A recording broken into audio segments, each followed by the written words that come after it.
байхгүй үедс сэтгэлдээ байдаг. Хандлага бол таны амьдралыг өөрчлөх хамгийн үнэт өв хөрөнгө. Хандлагын хүч.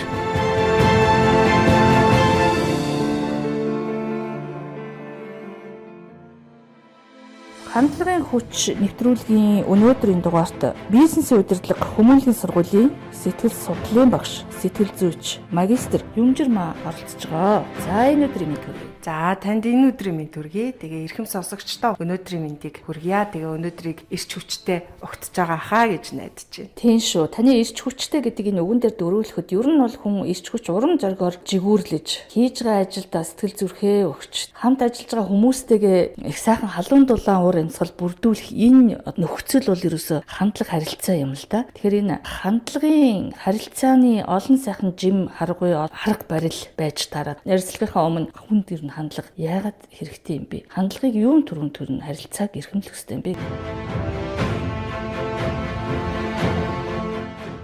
Хандлага ярихын тулд харилцаатай заавал холбоотой ярьдаг. За сүүлийн жилүүдэд гэр бүлдээ эд зүйлс за хүрээлэн байгаа орчиндөө хандах хандлага, байгууллагын хамт олонны бие биендээ хандах хандлага гэдэг. Ер нь бол хандлагыг чухалчж үзээд байгаа. Тийм учраас байгууллага шинээр ажилтан сонгон шалгаруулахдаа хандлага харилцаа ямар байгаа юм бэ? Сэтгэл зүйн бас онцлог нь ямар байгаа юм бэ гэдгийг тусдаа нэг шалгаруулалт болгоод авч үзээд байна л да. Тэгэхээр энэ зүйл маань орчин үед бол нэлээд олон шаардлагуудыг тавьдаг болсон тий. Багаар ажиллах чадвар, хувийн зохион байгуулалт, харилцаа, хандлага гэдэг. Тэгэхээр бүхэл бүтэн нэг одоо зүйл нь харилцаа хандлагын асуудал яригддаг.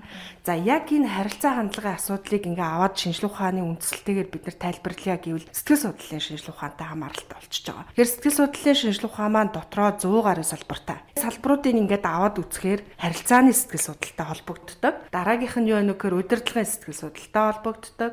Удирдлагын сэтгэл судлалтай холбогддог, байгууллагын сэтгэл судлал гэх мэтчлэн олон салбар дундын одоо асуудлууд болдог. Дан ганц одоо шинжлэх ухаанаар тайлбарлаж боломгүй тийм ээ. За ийм учраас ер нь бол харилцаа, хандлага гэдэг зүйлийг аваад үзэх юм бол ерөөсөө л хувийн бодол. Энэ бодол нь гадагшаага яаж илрээд байгаа хамгийн анхдагч илрэл нь юу вэ гэхээр бидний үйлдэл буюу хандлага болол явчихж байгаа. Тэгэхээр энэ хандлагууд маш одоо энгийн зүйлээс л бий болох нь л дээ. Жишээлбэл одоо эд зүйлсд хандах хандлага байж болно. За оюутнууд сургууль анги танхимдаа яаж хандж байгаа. Тэгэхээр бид нар хандлагаа өөрчлөё гэсэн мессежүүдийг хаа сайгүй хардаг. Монголд одоо хамгийн нийтлэг байгаа зүйл нь ямар нэгэн банк үйлчилгээний байгууллагууд дандаа эерэг хандлага гэдэг зүйлийг бий болгохын тулд энэ тэнд смайл логонуудыг тавьчихдаг. Инээмсэглэж өгтий гэдэг юм уу, харилцагч тань туслахад бэлэн талархлаа гэдэг юм. Энэ бол юу вэ нөх гэхээр бас л харилцаа хандлага дээр анхаарч байгаа нэг илэрхийлэл. За дараагийн нэг зүйл нь юу вэ нөх гэхээр нойлын өрөөнд идэх ч юм уу. Зөв хүний үйлдэл илж бай, далтж бай, зөвл байдаг гэдэг ч юм уу. Тэр нөгөө энэ эд зүйлсд хандах хандлагыг нэмэгдүүлэхээс гадна хувь хүмүүс бие биентэй хандах хандлага инээмсэглэл гэж зүйлээдэг. Хандлага гэдэг зүйл маань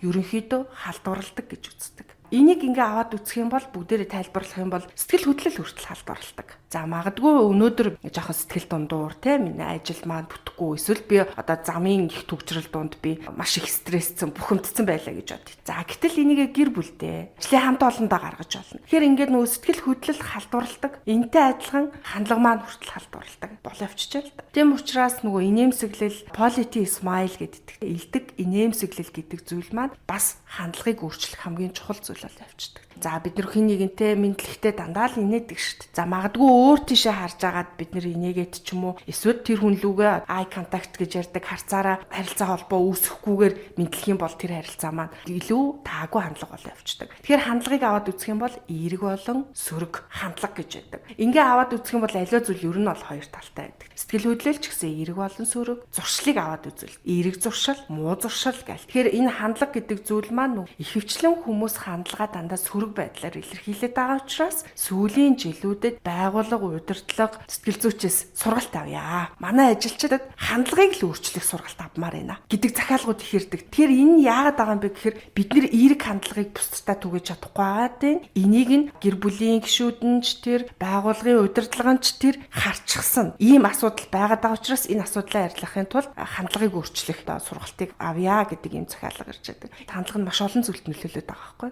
бидний зам байдалд хүртэл нөлөөлдөг. Нөгөөтэйгүр бидний шийдвэр гаргалтанд хүртэл бас нөлөөлж идэг. Ер нь бол амьдрал маш олон сонголттой шүү дээ. Тэгэхээр тэр сонголтыг хийхэд эерэг хандлага байх уу, сөрөг хандлага байх уу гэдэг зүйл. Мэдээд сөрөг хандлагаар ямар нэгэн үйлдэл шийдвэр гаргachвал ихэнх хүмүүс жоохон ингээд харамсах гаддаг. Хийсэн алдаандаа би энийг шал буруу үг үйлдэлийг найздаа хэлчлээ дээ. Хамт олондоо хэлчлээ дээ гэдэг ийм харуулсал тех гэдэг маш сайн бодож ээж одоо шийдвэрээ гаргах хэрэгтэй юм байна. За нөгөөтэйгөр хандлага гэдэг зүйлийг баг хамт олон байгууллага дээр нэг юм уу хоёр хүн л эерэг хандлага гаргаж хахад энэ болгон маань халдварлаж байдаг. Өглөө алган бүгдээрээ мэдлдэг байхад бүх одоо ажилчид дараа нь мэдлдэг болчдөг. Тэгэхээр нөгөө хандлагаар хүнийг өөрчлөх боломжтой. Сэтгэл судлал за үлийг хүртэл өөрчлөх боломжтой гэж үздэг. Тэгэхээр боломжгүй зүйл ерөнхийдөө бол байхгүй учраас бүх зүйлийг өөрчлөх боломжтой.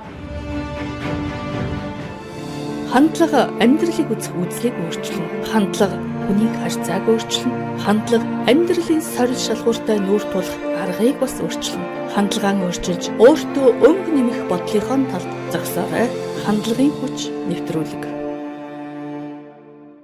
Тэр хүний амьдралд аз жаргалтай амжилттай явхад нэг талын асар олон юм хэрэгтэй юм шиг. Гэтэл нөгөө талын өчүүхэн жоох юм хэрэгтэй юм шиг. Энийг сэтгэлийнхээ орон зайнаас ирж хайх юм бол хүн одоо урам зоригтой, сэтгэл хангалуун, баяр хөөртэй, зол жаргалтай байх аваас тэр хүний ажил үйлс, аливаа зүйл, сэтгэл санаа ч гэсэн өөдрөг өнгөтэй бас амжилт бүтээмжтэй ингэж явдаг штэ. Тэгэхээр энэ хандлага аливаа зүйлийг сайхан эрлэж өнгөлж өгдөг ийм өвдөс юм. Тэгэхээр хандлагаар энэ орчлон хорвоод хүн ер нь юу бүтээж чадах вэ?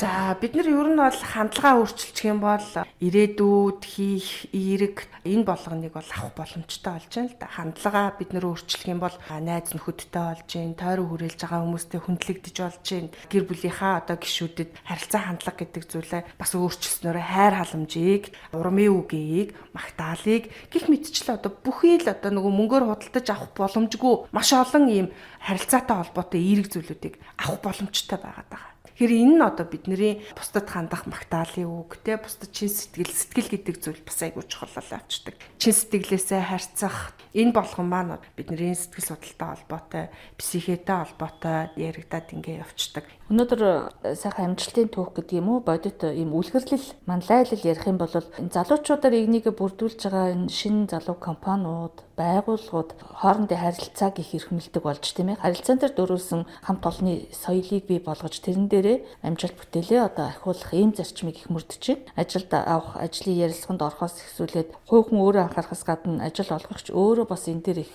зөв бодлого барьж гэмээн хамт олныг зөв залж ажил үйлсэн тодорхой санаа сэтгэл нь өөдрөг тэр хэрээрээ амжилтын босгон дээр их ойртож очдөг ийм түүхүүд байна л да. Ганц нэг жишээ баримт ярил бас сонирхолтой. Манай шүтээс маань өөрөө байгууллагын сэтгэл судлал гэдэг бакалавр болон магистрийн хөтөлбөртэй байгууллагын сэтгэл судлалтай холбоотойгоор байгууллагын удирдлагууд нэлээдгүй их ханддаг. Тэгээ хандж байгаа байгууллагын төрийн бус улсын хувийн ингээд аваад үзэх юм бол дандаа хувийн компани байгууллагууд л хандаад байна л да. За жишээлбэл одоо томоохон үйлдвэрүүд. Тэгэхээр үйлдвэрийн одоо хандлагаа өөрчлөх юм ажилчдаа сургалт авч байна. Хандлага мэдээж өөрчлөх юм бол тэр байгууллагын бүтээмж нь, үр ашиг нь, тэгээ ажлын тогтвортой байдал нь ингээд бас дагавар дагаад ингээд эерэг нөлөөлөд байгаа учраас ер нь бол хандлагатай холбоотой сургалтуудыг авдаг. Нөгөөтэйгүр хандлага маань харилцаатай холбоотой байгаа учраас хурлын заал гэдэг зүйлээ тогтчулж эхэлж байгаа. За хамгийн одоо хамт олонны эерэг дулаан уур амьсгалыг бүрдүүлдэг ямар байрлал байдаг юм бэ? Харилцааны бүс байдаг юм бэ? За хурлын ширээ маань дөрвөлжин байх юм уу? Дугуй ах юм уу? Хурлын одоо өрөөний хан ямар байх юм? Гэрэлтүүлэг нь ямар байх юм? Би хурал хийхдээ хаана зогсож явах юм? Гэх мэтчлээ. Одоо энэ зүйлүүд ингээд зөвлөгөө аваа яваад байна л да. За бид нар одоо томоохон үйлдвэр байлаа гэхэд үйлдвэр маш их дуу чимээтэй, стресстэй. За ийм учраас одоо ажилчдаа тайвшруулахын тулд манай шалны өнгө ямар байх хэвээр. Хаана ямар байх юм? Тэгвэл бид нар ажилчдаа одоо илүү бага стресстүүлэх, ядраах, ажилчдад үр бүтээмжтэй байхад сэтгэл зүй өнгөний нөлөө их чухал эд юм байна. За дараагийн нэг зүйл нь юу вэ гэхээр байгууллагын одоо удирдлагуудын хандж байгаа зүйл нь ажил хэрэгч харилцаа хандлага ямар байх хэвээр. Би одоо хүнтэй мэдлэгтэй яаж байх вэ? За гарын үсэг зурхат нөгөө ажил хэрэгч харилцаа хандлагыг бий болгохдоо хүнтэй мэдлэгээс гадна нэрийн хуудасаа солилцох соёл маань бас ямар байх хэвээр. Харилцагчаа яаж хүндлэх хэвээр ингээх мэтчлээ одоо асуудлуудаар зөвлөгөө аваад ингээд явдаг. Одоо байгууллагынхаа ашиг орлого гэд мөнгөн дүн дээр биш ажилчдаа анхаарал хандуулж байгаа нь бас одоо энэ шинжлэх ухаан байгууллагын сэтгэл судлал харилцаа хандлага гэдэг энэ салбар хөгжөхөд чухал нөлөө үзүүлж байгаа хаа гэж. За хандлагын хүч зураг нэвтрүүлгийн энэ удаагийн дугаарт шинж тухайн технологийн их сургуулийн бизнесийн удирдлага хүмүүлийн сургуулийн сэтгэл судлалын багш, сэтгэл зүйч магистр Юмжир маань оролцлоо.